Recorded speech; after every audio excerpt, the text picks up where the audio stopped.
Big changes are coming to one of Georgia's most visited parks. Starting early next year, personal cars will no longer be allowed up at the Summit Road area at Kennesaw Mountain. Instead, a daily shuttle service and newly separated lanes for walkers and bikes will take their place, all a part of a major safety push on the winding road and the rounding route to the top. Here to explain what's going on in the move is Ray Hamel, a park ranger at Kennesaw Mountain National Battlefield Park. Ray, so good to see you this morning. All right, first off, I got to admit, I've not been there. I've not been at the top of Kennesaw Mountain Park. So for those of us who haven't, kind of describe the views for us.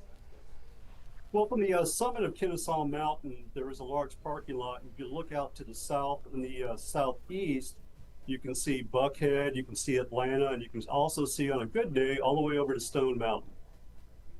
All right. Well, we see some of the views right here. We're showing some of our viewers from above in some of this video. So the bigger question, I think, now is why is the park deciding to make this change now? What's the main concern here? Yeah, the 1.5 Mountain Road, which ascends to the summit of Kennesaw Mountain, is a steep, narrow, and winding with a 12% grade, several blind curves. It is heavily used by a mix of pedestrians, cyclists, and vehicles, leading to increasingly frequent traffic incidents and visitor conflicts and medical emergencies. When the park was designed, it was never designed to accommodate this many visitors. We're pushing 2 million visitors a year. Of course, not all of them are utilizing the mountain road, but since it is so narrow and it does have those blind corners, we're having an increase in those near misses and safety incidents. Yeah, you got to think about safety first. But I do know a lot of people love personally getting in their car and driving up to the top. So how will their experience now change with what you guys are doing? Sure. The road will only be accessible on foot, bicycle, or the park's shuttle service. We're adding a second shuttle. Right now, we just have one that operates on the weekends and federal holidays, but this new operation will be expanding to 7 days a week. The shuttle buses provide a safe and convenient way for visitors to reach the summit while reducing the congestion and preserving the natural environment. Have you guys looked at any other options, though? Maybe widening the roads, or maybe timing the vehicle access, or maybe I know removing cars altogether is what you ultimately decided. But are there any other options that you at least considered? What we did in the planning phase, we did have some periods of public comment. With our planners, we looked at several different options. One of them, the most obvious, is widening the road. Well, we need to preserve the historic integrity of the battlefield. That's our primary mandate when the park legislation was actually enabled back in the 1930s. With widening the road, it comes with a certain set of challenges. First and foremost, erosion. So the road is widened over on the left-hand shoulder. It's a pretty steep drop-off in most areas, and erosion is an ongoing concern. And I know you've heard from visitors. I'm sure you've heard a lot. Some feel that this is a good move, while others think it's more about restricting access than safety. How do you respond to those people who have that type of criticism? Yeah, we understand this change may impact how some visitors experience the park. However, this decision prioritizes safety and aligns with our mission to protect both visitors and the park resource.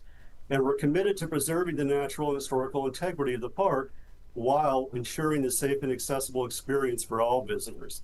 So this will not, everybody will still have access to the mountaintop. It's just going to look a bit different than how we've done it traditionally.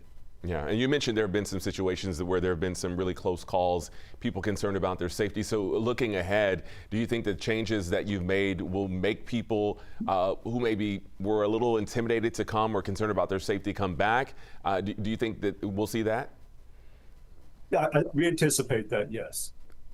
All right, well, that's always good. For those people who are planning their first visit, I mentioned I need to plan my first visit to the mountain, even now after all of these changes. What do you hope the overall experience will be like? What do you want people to take away when they come and visit the park and the mountain? Great question. As the metro area has grown, this is one of the last remaining green spaces for folks to get out and immerse themselves in the resource. It's a tremendous resource. We have, of course, the 1.5 mile mountain road, but we also have 22 miles of unpaved trails and a whole entire network. So it's a great opportunity to come out, and they can still go ahead, take time, reflect, we want folks to keep in mind, even though this is a great place to come and experience the park for recreational opportunities, this was the place of a tremendous sacrifice. Thousands of Americans made the ultimate sacrifice here, and that's why the park is here, is to commemorate that and that pretty much so we can interpret that pivotal point in American history. All right, let's look maybe 5 or 10 years down the road. How do you see these access changes maybe shaping the park's role in the community altogether? Well, right now, this is the first step. We're going to see how this works. We're pretty confident and we're eager to see how it's implemented and what it looks like.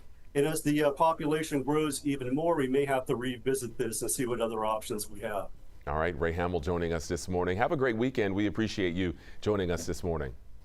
You bet. Thanks for having me.